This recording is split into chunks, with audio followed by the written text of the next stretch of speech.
Hello everyone and welcome. Today I want to talk about what makes Pichu difficult to play in Ultimate. Heads up that I'll be going completely freestyle in this video, so that means unscripted and unhinged. It's a topic I'm fairly passionate about, so it's only natural. The first thing I want to talk about is mentality, because I think that's the cornerstone or crux of Pichu. Of course, mental game is very important in Ultimate in general, but I feel like it's especially important when you're playing Pichu that you have a good mentality.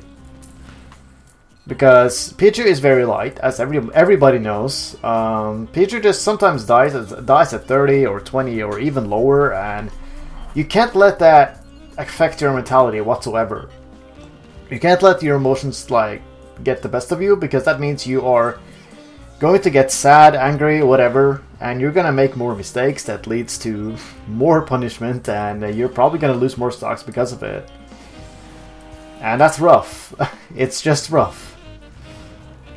Because when you whiff a grab or a move or something like that, it means that, at least when you whiff a move, it means you take percent, because more often than not it's an electrical move, so that means oh no, you missed an attack. That means you take percent. And you also take percent of whatever the opponents decide to use to punish you with. So that kinda adds up. And sometimes that punish is a forward smash or some other very strong attack that will just kill you at 50. And that's a very devastating punish for something so small. But yeah, because of that, it requires you to play Pichu very optimally, it requires you to play well at all times, and that can be definitely very stressful for a lot of people, myself included. I will admit it's not a good time. Sometimes it's not a good time, but sometimes it's a good time. You know, it's a roller coaster. But yeah, I think the mentality bit of Pichu can make him a little bit unappealing to a lot of people, because it means that you're constantly under stress, especially if you're in bracket or in tournament or something like that, and your wins or losses carry a lot of weight, I guess, and it means that you just gotta keep a cool head and play well at all times, and that's stressful and very, it's not for everybody, I understand that.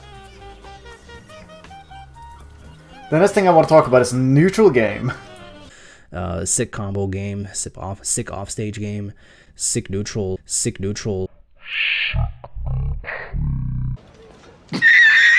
If you mean sick as in terminally ill, then yes, Pichu's neutral is sick. Yeah, no, Pichu has no neutral, only advantage and disadvantage. And that might sound weird, but let me explain.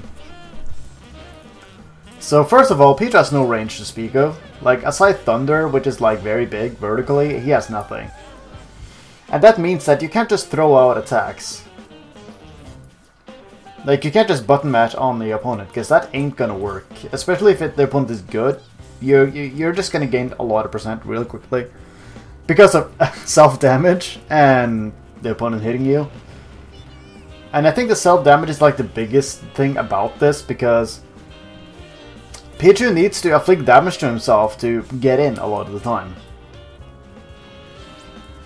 Even if it's with Thunder Jolt or aerials or whatever, you're just gonna tack on damage on yourself whenever you're in neutral, and that means, and in my eyes, that just sounds like disadvantage, because you're taking damage and the opponent isn't, right? So that's why I think Pichu isn't a disadvantage whenever you're not in your opponent's face in advantage. And yeah, I talked about the range, but I think one of the things that can be a little bit annoying is that Pichu is a fast faller, and because of that he can't actually do short hop aerials with auto cancel and drift in and out like Pikachu can, which means that just isn't an option a lot of the time.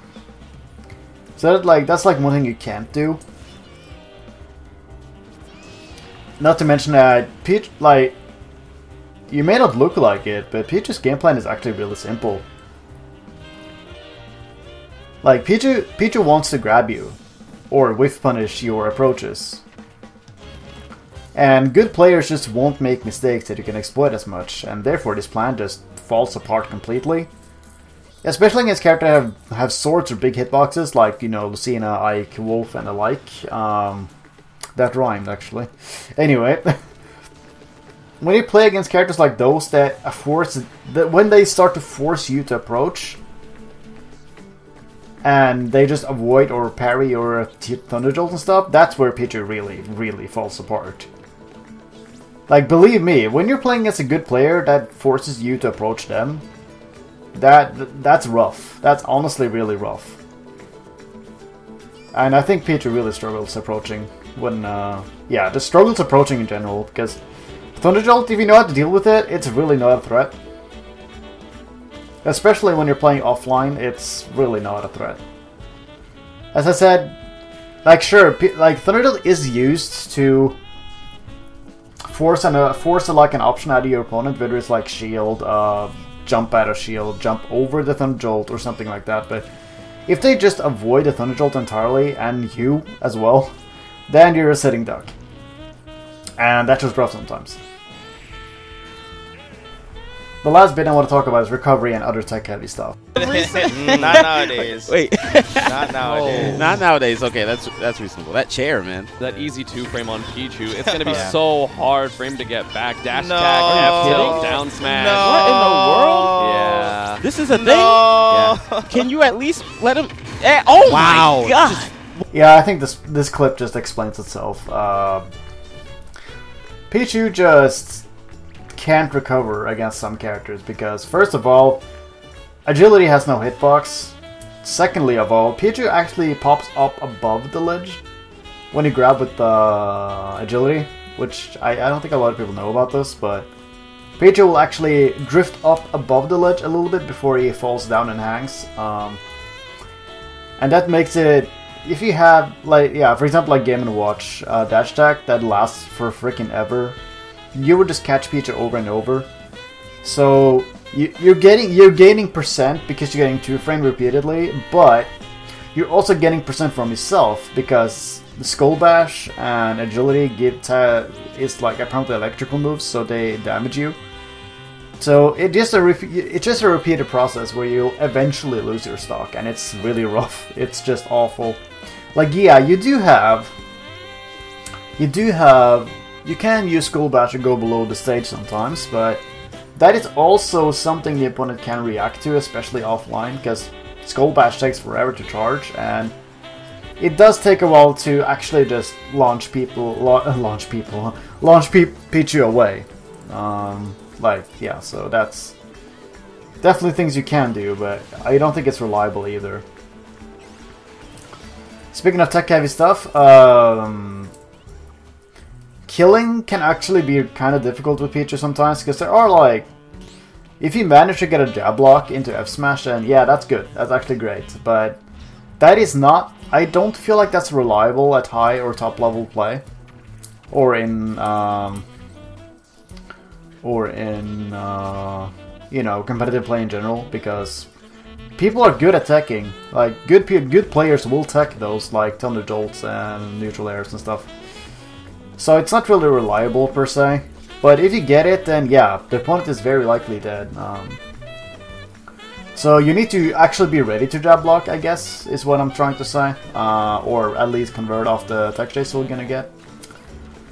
And speaking of which, F tilt got nerfed, which means that you can't just use it, throw it out to kill anymore. And that means that you gotta learn kill confirms like up throw thunder and the like. It's very important that you learn that. And yeah, combos are also very important. Like, a lot of the easy combos you can do with Pichu aren't very frame perfect, or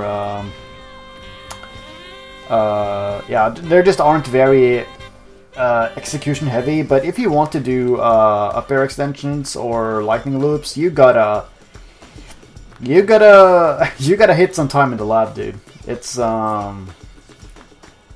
lightning loops especially is very, I guess, tight with inputs, and you just gotta practice that.